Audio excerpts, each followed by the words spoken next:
Have you ever walked into a room and felt it change before anyone spoke? Maybe a grandmother who barely said 10 words, yet the whole family straightened their backs when she entered. Maybe a quiet colleague whose calm steadies the whole team during a crisis. That quiet electricity, what the ancient Stoics called logos' presence.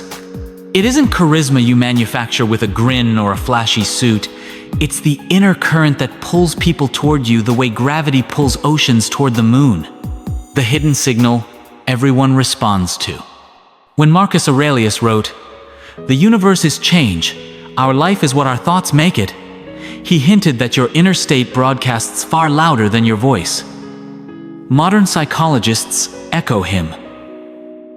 Carl Jung spoke of the self-centered integrated core that silently radiates authority. Today's neuroscientists see the same pattern firing across mirror neuron networks. Our brains synchronize with the calmest, clearest signal in the room. Stand in that clarity, and you become the tuning fork. Everyone else unconsciously tunes to you. Pause a moment and test this. Recall the last time someone's steady glance eased your anxiety. No pep talk, just their grounded gaze. What if you could offer that same refuge to others each day? Why chasing connection pushes it away? Think of a dog sensing fear. The more you tense, the louder it barks. Humans do a subtler version. The harder we chase attention, the faster it slips through our fingers. The Stoics learned this on the battlefields of Rome. Jung saw it in therapy rooms.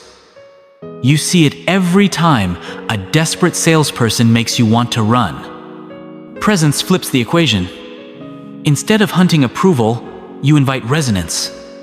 It's the difference between a magnet and a claw. A personal glimpse.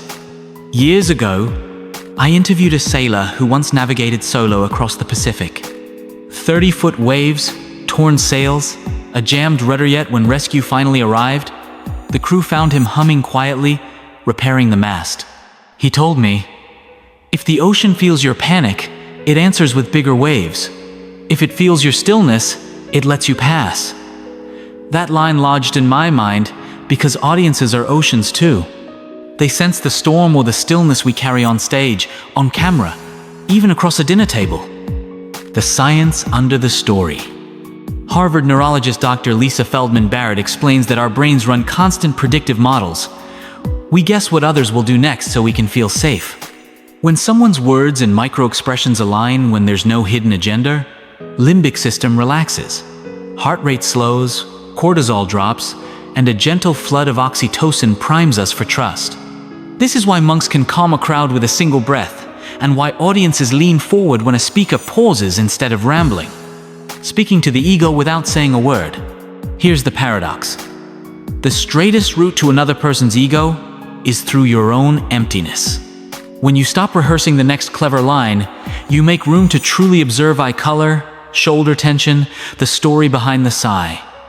Presence whispers, "I see you," and every ego longs to be seen. The Stoics practice this through still meditation before dawn, preparing to meet emperors and soldiers alike without judgment. You don't need a marble palace.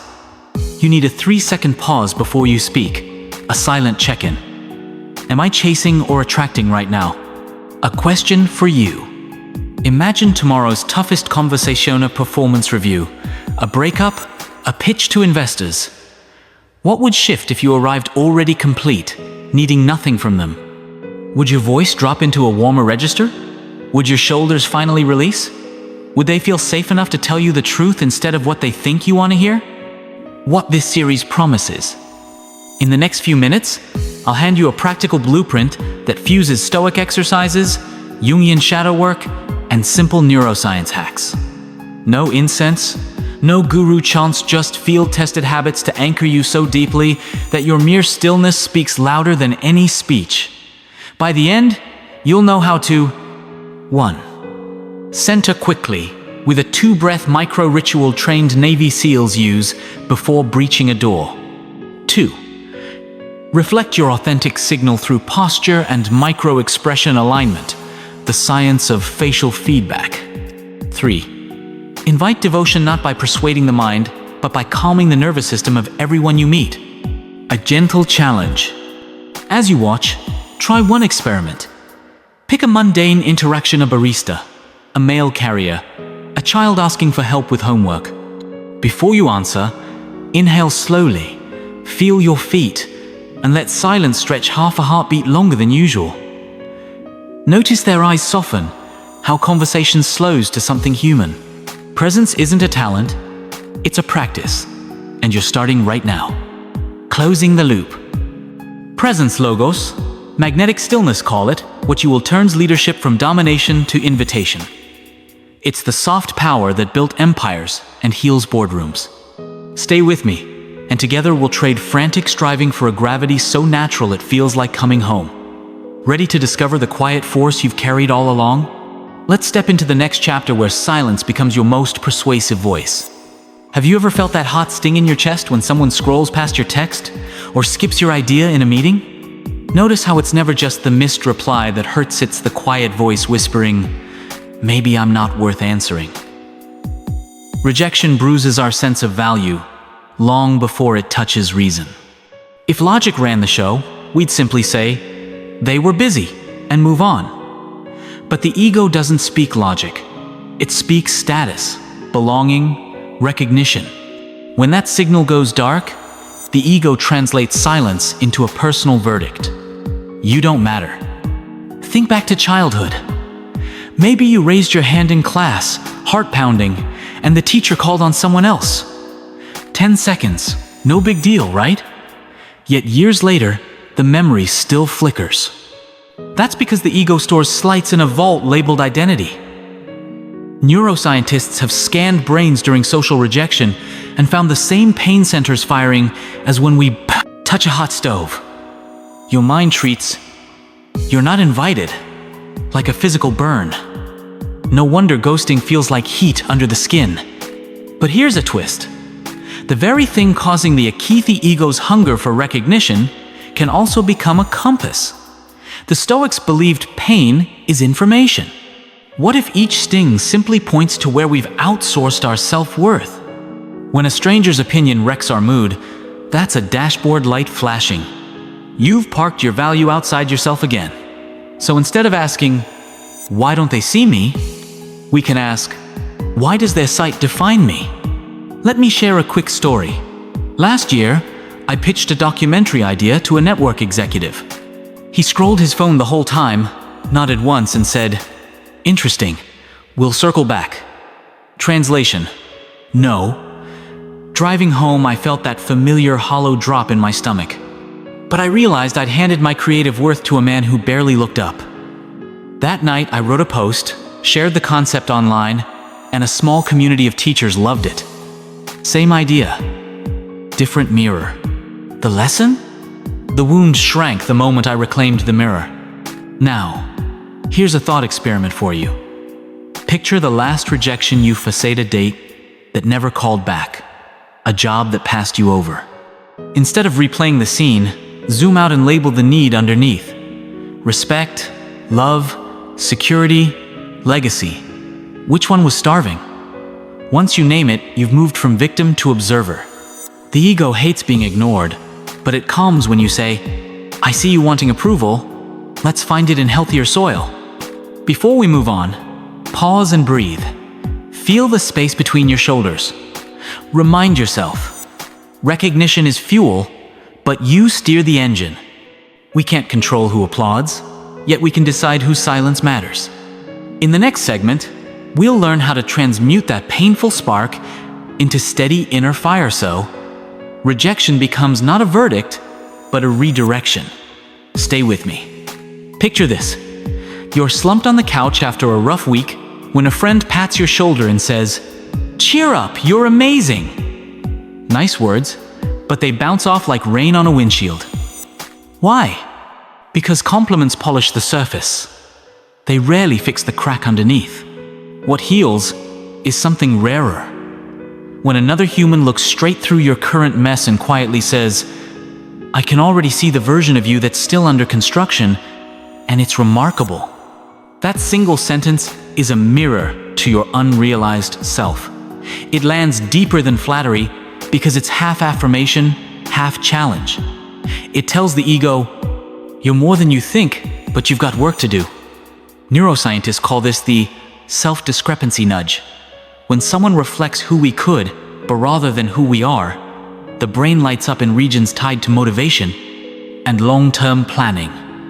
Your ego, once sulking from criticism, suddenly perks up like a dog hearing the leash jingle. Think back to a teacher, coach, or mentor who saw potential you hadn't even imagined yet. Maybe they said, "Have you considered leadership?" Or, "Your eye for detail could make you a great designer." In that instant, your identity shifted. You started behaving like the person they described showing up earlier, practicing longer, speaking with more calm authority. They didn't inflate your ego. They evoked it, coaxing dormant strengths into daylight. Here's a moment from my own life. Early in my career, I bombed a pitch session. My slides froze, my confidence cratered. Afterward, the senior producer didn't hand me a tissue of flattery. She said, "Your ideas are daring exactly what this industry needs. Get the delivery." Right? And they'll remember your name in 3 years. That was both a compliment and a dare. Instead of licking my wounds, I joined an improv class to sharpen my on-the-spot speaking. 2 years later, that same producer invited me to anchor a new documentary series. Her mirror, not her praise, changed my trajectory. So here's a question for you. Who mirrors your potential? If no names spring to mind, seek them out: mentors, mastermind groups, even a thoughtful podcast host. And just as crucial, whose potential are you reflecting today? You don't need a PhD to say, "I notice how quickly you solve problems." Have you ever considered mentoring others? That one sentence could reroute a life. The Stoics taught that we're rough marble blocks tasked with chiseling our own statues. Yet even the greatest sculptor needs light angled just right to see the hidden form. Be that light for someone and let others shine it back on you. Together, we trade hollow flattery for a living dialogue between what is and what might be. In the next segment, we'll explore practical tools to keep that mirror polished so potential doesn't stay hypothetical, but steps, day by day, into reality. Stay tuned. Your future self is already listening. Imagine standing beside a perfectly calm lake at dawn. Even birds hesitate to break that mirror-smooth surface. Human beings respond the same way to a calm person. We lower our voices, straighten our posture, and almost despite ourselves start listening inward. That's the gravity of stillness. When you're unreactive, you don't force anyone to match your pace. You offer a silent invitation for them to meet their own reflection. Think about the last heated debate you witnessed, maybe at a family dinner or during a tense Zoom call. One person grows louder, the other fires back, and soon the room vibrates like a beehive. Now picture a third person who simply breathes, keeps their shoulders relaxed, and allows a few seconds of silence before speaking. Watch how the energy tilts toward them. Neuroscience calls this emotional contagion, but the Stoics understood it centuries ago. The most centered signal wins the room. This doesn't mean becoming a statue. Stillness is active discipline. It's choosing not to answer every jab, not to rescue every awkward pause. Parents learn this with teenagers. If you pry, the door slams. If you wait in quiet confidence, the kid eventually plops down and starts talking. Your unreactive presence acts like a low-pressure system. Conversation flows toward it. But stillness needs firm boundaries to create true pull. Picture a campfire ring. Its stone circle protects the flames while inviting everyone to gather. Healthy boundaries say, here's what I allow, here's what I don't, without scolding or apologizing. That clarity feels like safety, and safety breeds curiosity. People wonder, what's behind that composure? What values shape that line? Mystery is not manipulation. It's the natural aura that forms when you refuse to overshare or over-explain. Let me share a quick story. A producer I admire never interrupts, even under pressure. During negotiations, he'll listen, nod, then let a full breath pass before replying. Half the time, the other party fills the space by sweetening the deal themselves. Afterward, I asked him his secret. He smiled. Leave pockets of silence, and people will pour their truth into them. His boundary: no rushing, no verbal clutter creates a magnetic field stronger than any sales pitch. So, ask yourself, where can you swap reactivity for responsive stillness this week? Maybe it's pausing 3 seconds before replying to that thorny email. Maybe it's declining a draining invitation with a simple, "Thank you, I'm unavailable," and offering no elaborate backstory. Notice how curiosity blooms in the space you leave behind, and how your own peace remains intact. In the next segment, we'll translate this philosophy into 2 practical micro-habits you can practice in under 5 minutes a day. Think of them as weight training for your inner gravity. Until then, carry this image: you are the lake at dawn. Let the ripples come to you. Close your eyes for a moment and picture a pottery wheel. The clay only rises into a graceful vase because 2 forces work at once. The potter's steady palm supports from inside, while firm fingers press from the outside. Remove either force, and the clay collapses. That is the art of holding space, offering quiet support while applying just enough pressure to shape what could be. When you sit with a friend in crisis and resist the urge to fill every silence, you become a silent mirror. Your very presence whispers, "I believe you are larger than this moment." Psychology labels the effect self-expansion. People grow toward the identity they sense reflected back at them. Instead of frosting their wounds with easy words like, "You'll be fine," you let the stillness hang, inviting them to discover the answer inside their own breath. But genuine growth also requires what I call sacred tension, the subtle stretch that keeps us leaning forward rather than lying back. Think of a guitar string. Too loose, it flutters. Too tight, it snaps. The sweet spot turns vibration into music. Sacred tension feels similar. It surfaces when a mentor declares, "Your draft is good, but I know you can write world class. Try again." Comforting? Not exactly. Motivating? Absolutely. Let me share a story. Years ago, I sent my first documentary cut to an editor I admired. He watched, paused, and said only 6 words. "You haven't dug deep enough yet." No compliment, no condemnation, just a sacred tension that stretched my ego without shredding it. That night, I rewrote the narrative spine, interviewed 2 more experts, and the piece later won festival awards. His restraint, this willingness to leave space untouched, was more powerful than pages of notes. Here's a question for you. Where in your life are you choosing quick reassurance over meaningful stretch? Maybe you sugarcoat feedback for your team, or soften your own goals to avoid the discomfort of excellence. What would happen if you allowed a little sacred tension to hum beneath those interactions? Could a colleague step into unexpected leadership? Could you? The Stoics practiced this by journaling nightly on what they could have done better, not to berate themselves, but to keep the string tuned. They paired self-kindness, "I did my best," with self-challenge.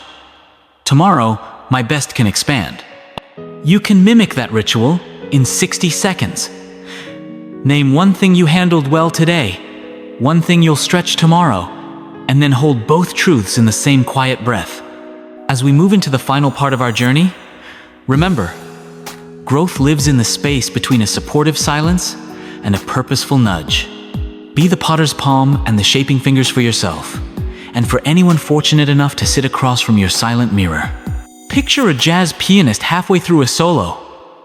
The crowd holds its breath, waiting for the next note, but she pauses, eyes closed, fingers hovering just above the keys. That stillness is louder than any chord. Why? Because in that moment, she needs nothing from the audience. Approval is optional. Expression is inevitable. As soon as the hunger for applause dies, real influence begins. The Stoics called this state autarkeia, self-sufficiency of the soul. Modern psychologists frame it as an internal locus of control. Either way, the principle is simple. When your value isn't leased to external verdicts, you become the rare person others instinctively trust. Think of the mentor who listens more than he speaks, the nurse who moves briskly but never rushes, the friend whose calm feels like a weighted blanket. Their magnetism isn't volume, it's voltage, steady, contained, and unmistakable. Steady gaze.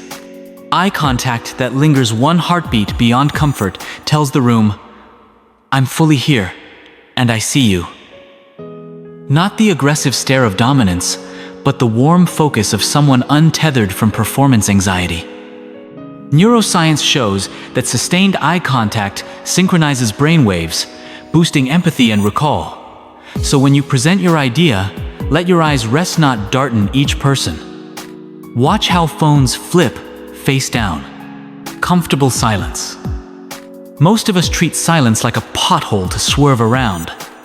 But leaders treat it like fertile soil. Speak, plant the seed, let quiet do the watering. After you ask a question, genuinely wait for an answer. The pause signals confidence in the listener's capacity to contribute. It also gives shy voices oxygen. They often carry the freshest insights. Intentional boundaries. A well-tended garden isn't surrounded by barbed wire, but by a clear fence that says, enter here, respect the space. Likewise, you don't need to overshare to appear authentic. Decline invitations that drain you. Correct interruptions with a raised hand and a gentle, let me finish this thought, and watch respect crystallize. Boundaries aren't walls. They're signposts of self-possession. Let me share a quick story. Early in my career, I scrambled for likes and retweets after every video drop. One day, a subscriber emailed, your content is gold, but I can feel you chasing numbers. It stung because it was true. I took a month off, rewrote my mission statement, and focused on crafting scripts that would still matter in 5 years. Engagement dipped, then tripled. Viewers felt the shift from neediness to service, and they responded. Ask yourself, where are you bartering authenticity for applause? Maybe you pad a resume, laugh at jokes that grate on your values, or accept deadlines that wreck your health. Imagine replacing that reflex with a steady inhale and a polite, no thank you. What projects, relationships, or ideas might rush in to fill the space your self-possession creates?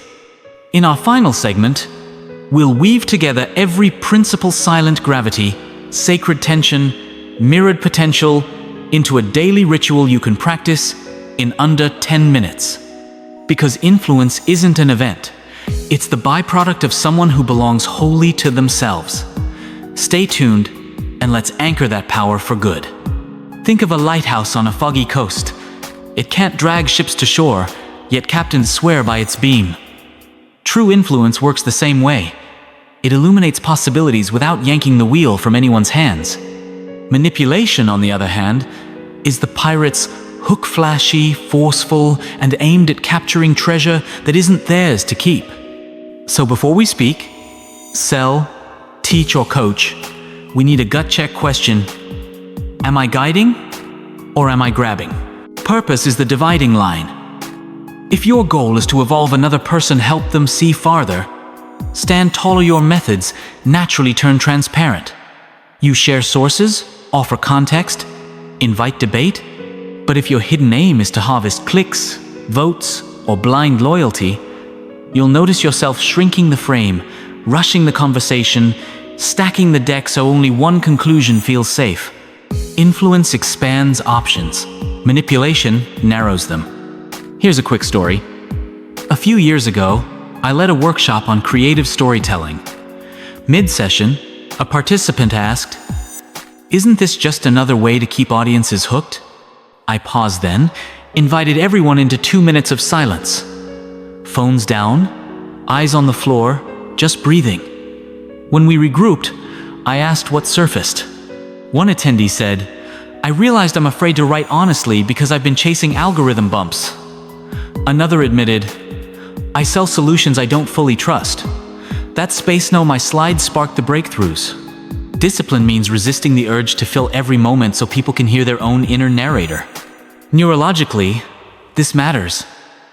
Studies on self-determination theory show that growth sticks when 3 needs are met: autonomy, competence, and connection. Manipulation violates autonomy. It decides for people. Influence protects autonomy and then offers tools, competence, inside a relationship of respect, connection. That's why the lessons you remember longest often came from mentors who asked more questions than they answered. So, practical takeaway. The next time you pitch an idea, whether to your team, your teenager, or a million YouTube viewers leave deliberate gaps, present the core insight, then ask, how might this apply to your world? Or, what's a better angle I haven't considered? Watch how faces lift, shoulders square, creativity wakes up. The ego loves being the hero of its own story. Give it that role, and you become the trusted guide rather than the secret puppeteer. A challenge for this week. Identify one conversation where you usually steer hard, maybe a sales call, a staff meeting, or bedtime advice. Instead of closing the loop yourself, end with a genuine invitation. Take 24 hours and tell me where you want to go from here. Notice how responsibility and energy shift when people author their next step. In our final segment, we'll weave every lesson ego's sting, mirrored potential, sacred tension, self-possessed power into a daily ritual that keeps your light bright without turning it into a hook. Because the world needs more lighthouses and far fewer pirates. Ready to shine without pulling strings? Stay with me. Pause for a second and feel your pulse. That steady drum isn't asking anyone's permission to beat. It simply announces, I'm alive, deal with it. True presence works the same way. It's not a prize you earn through likes or promotions. It's the signal that rises when you've wrestled your own doubts into stillness. The Stoics called it hegemonikonthe, ruling faculty. Modern psychologists might say self-regulation. I call it the quiet swagger that walks into a room before you do and lingers long after you leave. Consider the difference between performance and presence. Performance is an actor scanning the crowd for applause, sweating every hiccup in the script. Presence is the jazz trumpeter who closes his eyes, feels the note vibrate in his ribcage, and lets the audience lean in or lean out as they like. One chases approval, the other broadcasts inevitability. Which would you rather follow? Here's a story to ground it. Years ago, I interviewed a firefighter who'd pulled a family from a 3-story blaze. Cameras swarmed, reporters begged for hero quotes, but he just shrugged and said, "We train so the gear feels like skin. When the alarm rings, we're already inside the moment." That's self-mastery, rehearsing calm until it becomes your baseline. No theatrics, no chest thumping, yet every bystander felt safer just standing near him. You can cultivate that same charge. Start small. The next time you join a meeting, arrive 2 minutes early, plant both feet on the floor, and breathe down to your diaphragm. When chatter rises, resist the reflex to fill the space with clever remarks. Instead, let your silence stretch a hair longer than usual. That microscopic pause tells the room you're not performing, you're perceiving. It's uncomfortable at first, like holding a yoga pose, one breath past easy, but discomfort is where muscle forms. Ask yourself, where in my life am I still begging for the scoreboard to crown my value? Maybe it's refreshing analytics. Maybe it's fishing for compliments after dinner. What would shift if you decided that your worth was a birthright, not a paycheck? Picture walking into every interaction carrying that internal verdict. I'm enough. Therefore, I can listen. Watch how quickly people mirror your relaxation. A quick practice I swear by. Every evening, write down one moment you felt the urge to perform and one moment you chose pure presence. Celebrate the second. Over weeks, that ink turns into neural wiring. You're programming your own operating system for quiet magnetism. Remember, audiences, whether your kids, your co-workers, or a million subscribers, are longing for someone who's already home inside their own skin. Choose presence over performance, and you become that lighthouse in a stormy feed of theatrics. Your energy etches itself into memory, not because it dazzles, but because it centers. And when you center yourself, you give everyone else permission to find the still point in their spinning world. So as we step toward the finale of this series, hold this mantra close. Master self, and presence follows. Master presence, and influence takes care of itself. Let's keep training that unforgettable energy, one quiet, confident breath at a time. Pause for one last breath with me. Feel the air glide in, notice the way your ribs expand, and listen just for a beato the hush inside your own skull. That hush is not emptiness, it's potential. A loaded canvas waiting for the first decisive brushstroke. Over the past chapters, we've explored ego's sting, mirrored potential, sacred tension, self-possessed power, and lighthouse-style influence. Each idea funnels down to this single truth. The most powerful voice you'll ever wield is the one that doesn't need to shout. It rearranges the atmosphere without rearranging furniture, and people feel it long before they understand it. Think of the last time you walked into a library. No one said, "Be respectful, slow your pace." Yet your body instinctively softened, your footsteps shortened, your phone felt suddenly obnoxious. That transformation happened because centuries of quiet stacked themselves into a wordless command. The library's silence didn't beg for your attention, it remodeled it. That is the atmosphere-shifting power we're after, not to dominate rooms, but to harmonize them. The echo that outlives the sound. Neuroscientists call this ambient influence. When a regulated nervous system enters a stressed environment, heart rates in the room subtly sink to the calmest pulse available. That means your silence can become a metronome for everyone else's clarity. Leaders who grasp this wield fewer directives, yet see better results. Parents who practice it hear deeper confessions from their teenagers. Creatives who honor it produce work that lingers in the mind like a tuning fork's final hum. I once interviewed a Navy master diver whose job is to diffuse live mines on the ocean floor. He told me, "When the breathing gets loud in my helmet, I stop. I let the ocean remind me who's in charge." He doesn't scold his panic, he widens into it. By the time he resumes the mission, the mine hasn't changed, but his presence has, and that presence keeps the whole crew alive. You and I may never cut red wires under 20 fathoms of seawater, yet daily life hands us plenty of ticking devices. A surprise layoff, a sick parent, a world news feed screaming for clicks. The skill is identical: expand the stillness first, then act. 3 micro rituals to anchor your quiet power. 1. The doorway reset, 10 seconds.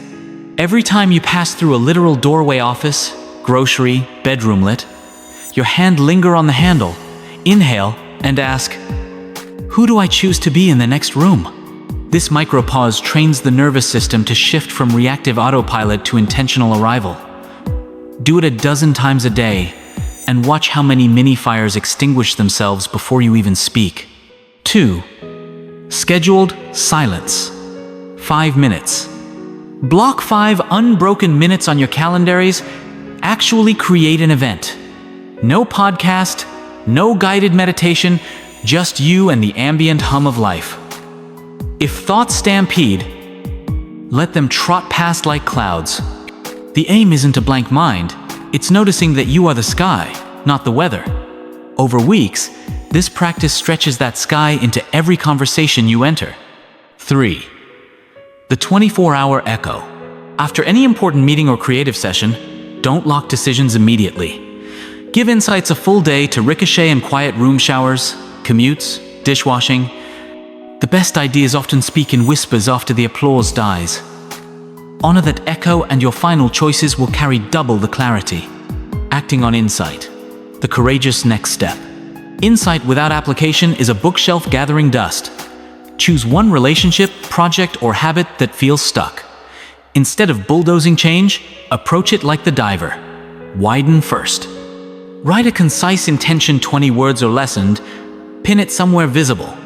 Mine currently reads, "Bring steadiness to every story I tell." Visit that sentence each morning, then let silence teach you how to embody it throughout the day. Momentum follows presence. Action born from stillness lands with the weight of authenticity. An invitation to keep growing together. If these ideas sparked even a flicker of recognition, if you found yourself nodding, pausing the video to breathe, or jotting a note on the back of a receipt, then consider this your personal invitation to dive deeper. Subscribe to the channel and join a community committed to practicing quiet power in a noisy world. Each week, we'll unpack fresh Stoic insights, neuroscience nuggets, and live stories that help you transform stillness into influence without turning into a motivational bullhorn. And because this journey thrives on dialogue, drop a comment sharing the micro-ritual you're most excited to test. Your insight might be the echo someone else needs to hear. Signing off in silence. I'll close not with more words, but with a shared breath. Inhale and exhale. Feel the room soften? That's the silent voice doing its work already. Carry it into your next doorway, your next decision, your next act of courage. Then come back and tell us what shifted. Until next time, stay steady, stay curious, and above all, stay quietly powerful. Hit that subscribe button so we can keep lighting the path, one silent pulse at a time.